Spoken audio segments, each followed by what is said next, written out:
Selamat datang di jurnal kehamilannya Akiko episode 4 kalau nggak salah. Karena udah lama banget ngebikin video YouTube dan akhirnya aku bisa mengumpulkan energi hari ini untuk bikin video random sih, membicarakan tentang trimester ketiga yang nggak cuman physically hard tapi emotionally hard juga buat aku. Saat ini aku 32 minggu kehamilan, artinya 8 minggu lagi the baby should be here kalau misalkan tepat waktu, nggak terlambat dan nggak kecepatan, setidaknya itu yang dokter bilang. Jadi di minggu-minggu terakhir trimester kedua memasuki trimester ketiga itu menurutku cukup berat secara physically dan emotionally.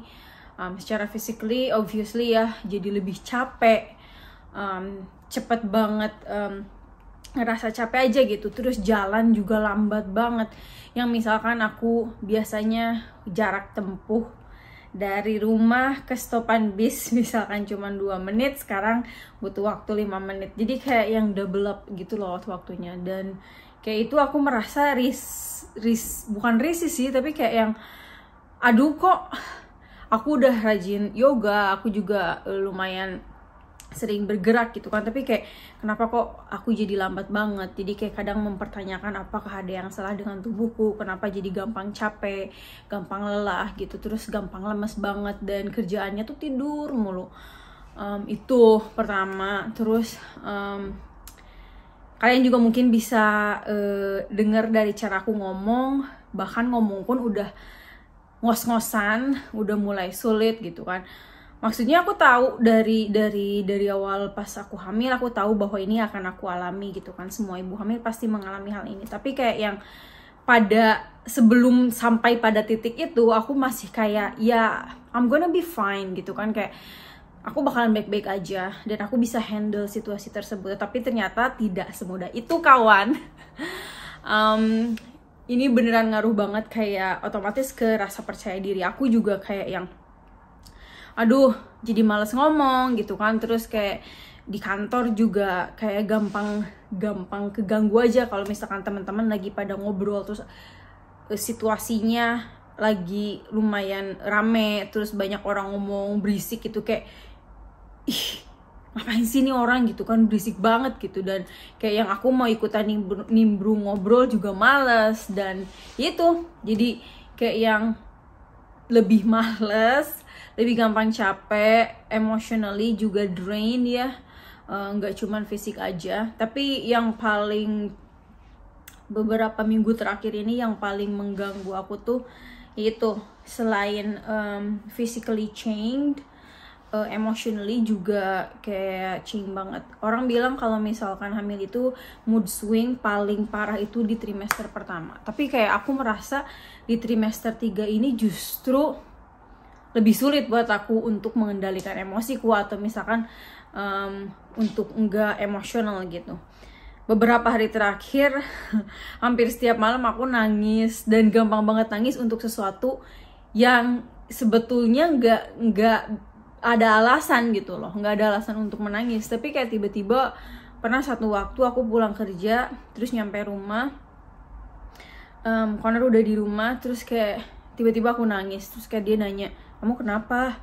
Kayak dia nggak panik karena mungkin dia udah expect, dia udah kayak mempersiapkan diri gitu. Tapi kayak aku nangis 15 menit, dan ketika nangis itu kayak yang banyak aja gitu pikiran yang muncul di kepala. Kayak misalkan aduh gimana ya kalau misalkan aku nggak bisa membesarkan anakku dengan baik, atau misalkan ketika aku melahirkan kan aku cuman berdua doang tinggal di sini sama suamiku, mertuaku tinggal 1 jam di kota lain yang jaraknya 1 jam dari rumah kita gitu. Tapi kayak yang ya basically kita cuman berdua, aku juga jauh dari orang tuaku, dari adik-adikku. Jadi kayak aku merasa bisa nggak ya ngurus anak bayi baru lahiran, ngurus rumah, Terus sampai kepikiran, aku kan orangnya partikular banget soal makanan, kayak yang aku selalu masak makananku sendiri yang lebih ke Indonesiaan. Terus kayak aku mikir, nanti kalau pas aku lahiran siapa yang bakalan masak buat aku, siapa yang bakalan beresin rumah. Meskipun aku tahu suamiku pasti akan membantu gitu kan, tapi kayak yang itu overwhelming aja, kayak terlalu banyak kekhawatiran, anxiety yang sebetulnya mungkin bisa diatasi, tapi kayak saat itu overflowing di kepalaku. Kayak aduh, gimana kalau misalkan bayinya nangis terus aku nggak tahu harus ngapain, dan aku nggak tahu harus minta bantuan ke siapa gitu kan, orang tua aku nggak di sini gitu. Pikiran-pikiran seperti itu yang kayak yang tiba-tiba awalnya aku merasa percaya diri, semuanya bakalan baik-baik aja, aku sama suamiku pasti bisa ngehandle ini. Terus aku juga punya keluarga di sini, keluarga Connor ya, maksudnya mertua, terus adik ipar, terus sahabat-sahabat aku juga. Tapi kayak yang di saat itu mikir aku sendiri gitu, sendiri sama suamiku, dan gimana kalau misalkan kita nggak bisa ngehandle ini gitu. Sampai kayak kepikiran gimana kalau misalkan aku mengalami baby blues. Karena baby blues ini kan real ya, ada beberapa temanku juga yang mengalami baby blues, kayak yang dia sampai nggak mau ngelihat anaknya gitu kan untuk beberapa minggu. Terus kayak aku kepikiran gimana kalau misalkan aku juga baby blues, terus aku sama sekali nggak mau megang anakku, nggak mau ngelihat anakku, dan nggak mau menyusui anakku gitu kan. Kayak banyak hal-hal yang, aduh sorry kameranya ketendang. Banyak hal-hal yang seharusnya nggak sedramatik itu, tapi buatku saat itu adalah sesuatu hal yang besar, dan itu mengganggu emosionalku. Jadi kayak yang hampir setiap hari 2 minggu terakhir ini aku selalu kayak tiba-tiba nangis, atau hal kecil aja itu bikin aku nangis. Misalkan Connor bercandain aku, terus aku nggak nangkep bercandanya dia, dan aku nganggap itu serius dan aku bisa nangis. Terus kayak misalkan baca komen di Instagram, atau misalkan ngobrol sama orang tuaku atau ngobrol sama adikku, terus ada sesuatu yang sebetulnya biasa aja, tapi kayak aku menanggapinya itu sebagai sesuatu yang menyinggung gitu kan, terus tiba-tiba pengen nangis gitu. Jadi kayak capek aja gitu, dikit-dikit sedih, dikit-dikit nangis, sampai ngeliat ada satu kejadian lucu. Jadi karena jarak kantor tempat kerja Connor, suamiku itu deket dari rumah, jadi dia tuh jalan kaki ke kantor tuh. Nah pada suatu waktu dia pulang kantor hujan gede, terus dia nggak bawa payung, karena di Irlandia itu percuma lah pakai payung karena pasti akan basah juga gitu kan. Nah terus dia jalan kaki pulang kerja, hujan, jadi basah kuyup kan. Pas nyampe rumah sepatunya basah. Terus aku ngeliat dia taruh sepatu dia di radiator. Radiator tuh kayak penghangat ruangan kayak gitu. Setelah dia buang air dari sepatunya, terus kayak dia taruh di atas radiator supaya cepat kering kayak gitu. Terus kayak aku ngeliat sepatu suamiku di atas radiator, aku tiba-tiba nangis. Kayak aku mikir, sepatu kamu basah. Terus kayak dia ketawa, si Connor tuh kayak, kamu kenapa nangis ngeliat sepatu aku basah? Terus kayak aku, ya sedih aja gitu kan. Kayak aku langsung bilang, kamu nggak punya sepatu ganti, padahal dia punya banyak sepatu dan ada sepatu ganti juga. Tapi kayak aku merasa sepatu kamu basah, kasihan banget. Kayak itu aja perkara ngelihat sepatu suamiku basah, aku bisa nangis sampai 10 menitan kayak gitu. Dan kayak yang sehabis nangis tuh, oh my god, why am I like this? Kenapa aku kayak gini ya gitu kan. Terus kayak normal nggak sih kalau misalkan nangis terhadap sesuatu yang sebetulnya itu sama sekali gak patut untuk ditangisi.